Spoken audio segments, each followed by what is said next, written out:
time! Hey. Superman! Hello. Up and away. We're here right now with... In Lock and Store product launch, and I'm one of the signature models in Lock Sir, and Store. yeah. If you're running out of space at home, like me, I have so many costumes. Put it in storage and Lock and Store, and it's open 24/7. You can access anytime, any day. But let's talk about, aside from lock and store, where you store your, where you lock and store your different costumes. Right. Let's talk about you as Superman. Okay. Kasi yun ang mas iconic eh. Sure. Pero you said earlier you have several other characters na kino-cosplay, kino-cosplay, di ba? Now, paano ba nagsimula? Paano ka ba nagsimula maging si Superman You know, sa cosplay? Late. I saw Superman when I was 14, and before that was George Reeves, the 50s version. And it's old and dumpy and all. Then when the Christopher Reeve version came out, wow, I'd like to be that, because I grew up with had so many talents, but when you're growing up, it's parang weirdo ka. You're a freak. So your friends, people, you can paint how weird, you know. You can sculpt how weird. So you kind of hide it. So I was Clark Kent my whole life, actually. But then later on, you grow into your talents, you grow into your skills, and then you become prouder. And now people say, oh, you can paint, you can sculpt. So mostly I was more identifying with Clark Kent rather than Superman. And then we had a fundraising event in 2006, and my batchmate said, why don't you come in costume? And I said, if you pay for it, done. So I had a Dumbledore outfit made, a costume for the premiere of Harry Potter and the Goblet of Fire, and I wore it, and even my batchmates didn't recognize me. But it was until a few years later that I had a heart attack. And I said, when am I ever going to be Superman? That's always in the back of my mind. And then I went to Toy Con, and I got invited as Dumbledore, and I went there, and I couldn't even enter, because people were just taking pictures everywhere, and they were stopping me. I had to call my companion to bring me inside. And people were going crazy, and I said, wow. And I wonder if just a few days before I saw the Lantern Corps, the Green Lantern Corps, they were launching the Green Lantern movie, and there were 20 cosplayers in spandex. And I said, wow, spandex. These are adults. I said, and wow, Gary, wow. I wish I could do that, but maybe not Green Lantern, maybe Superman. But one afternoon as Dumbledore, I said, I better order this costume. I got offered this limited edition costume from Argentina. There's only one. This is number 2 out of 10. And I ordered it, and I said I don't have the body for it, I don't have the money for it, I don't have the occasion to wear it. And one afternoon as Dumbledore, I said, okay, let's order it and see. And my life changed after that. I learned gravitas. I learned to carry the character. The first time I put it on in public, I couldn't even put it on at home. I went to a hotel. I dressed up in the hotel, and I went to the convention center behind. The hotel's behind the convention center. But now I can dress up at home already. You know, in the beginning, you're embarrassed in the costume. Now you embarrass people. Wow, you're in the presence of Superman, and you're just ordinary. So you have to grow into the role. You have to believe in the character, and people have to believe you in the character. I hope I did that. So, the very first character that you portrayed was Professor Dumbledore. In public, although I've been doing Han Solo since the late 90s, I think 99, when Phantom Menace came out and everybody wanted to be Darth Maul or Amidala. I said, no, I'm retro. I'll be Han Solo. Okay. And I've had that costume for over 18 years already, and now I'm putting together an official one, so I can be certified by the Rebel Legion, so that officially your Han Solo costume is up to spec. So I'm working on So the first one was Han Solo. Han Solo. But before that was Indiana Jones. Oh, there's a lot more. But Indiana Jones is a put-together costume. You can actually put together Indiana Jones without having anything sewn. You can buy the hat, you can have a leather jacket. So that was way before, maybe in 97. But Han Solo's the first tailored one for me. And then the first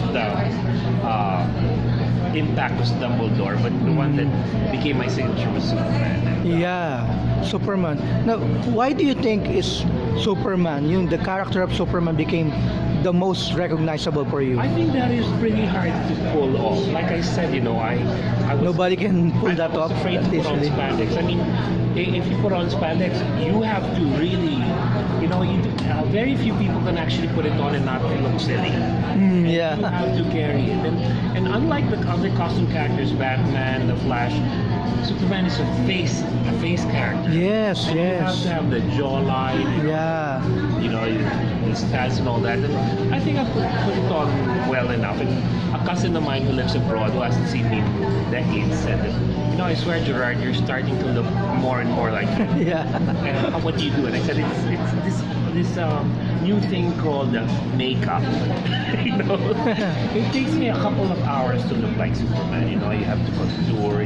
I even have the makeup chart of Christopher Reeve so that you get all of it right, and then the way you place your face. So it's a learning experience. You can't just put it on and you have to work on it. You work at it, and you continue to develop.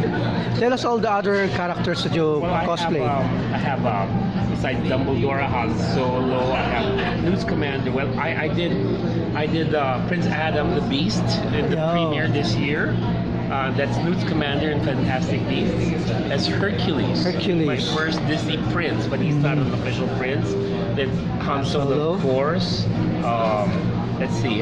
There's Superman New 52, the comic version. That's a Magnificent Seven cowboy. That's Bones McCoy from the Star Trek movie. And when we watched the Star Trek premiere, there were like 75 of us in costume, and I was the only one in the movie costume. And after this, I said I cannot spend this much made in Argentina, all that.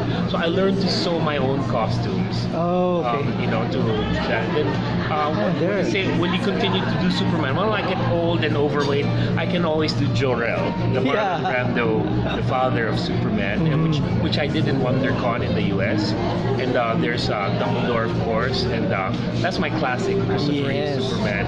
And Thranduil from The Hobbit, that's the father of Legolas. Yeah. And it's your fandom, you can take it to depths. When I was 14, I saw Superman the movie, and 2 years ago in WonderCon in Anaheim, I got to meet the people. This is Ursa, the villain in Superman. Oh. And there we are together, Jor-El and Ursa, and then Jack O'Halloran was there. This is Lana Lang, Leanne Sherry, and that's both of us. He is Superman. Her first love, the first love of Superman is Lois, Lana before Lois, and there's Lois Lane with her two Supermen. Oh. And them.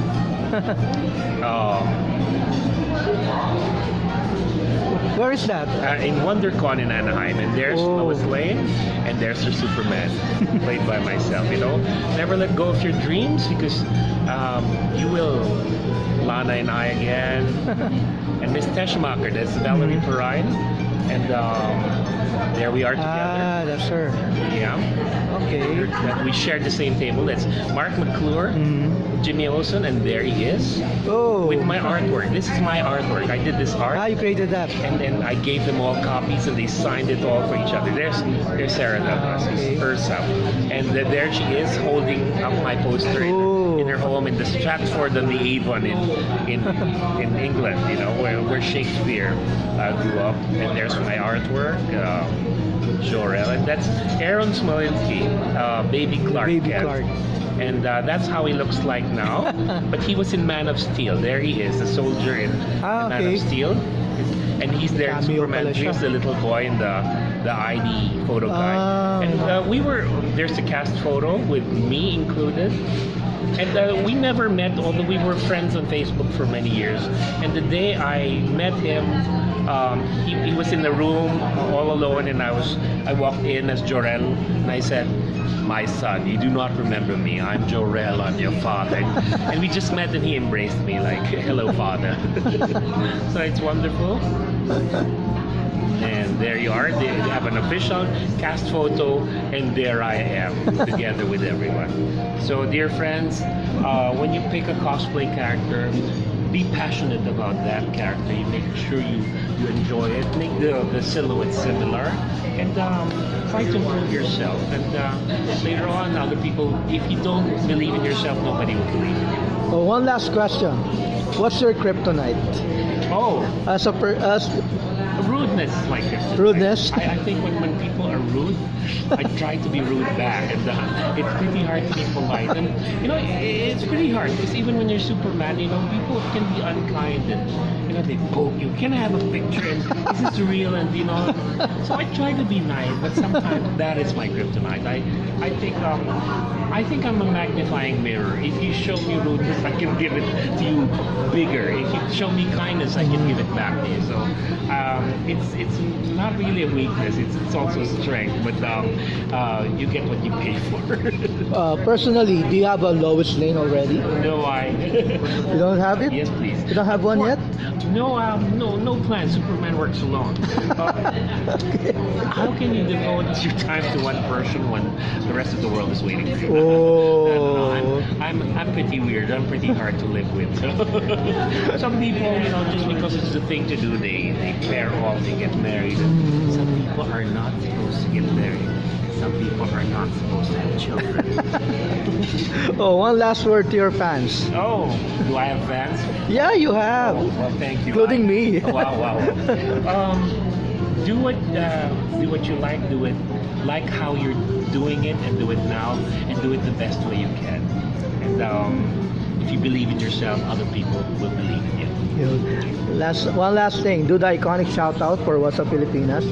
You have to shout What's Up Filipinas. Okay. 1, 2, 3. What's up, Filipinas? Thank you.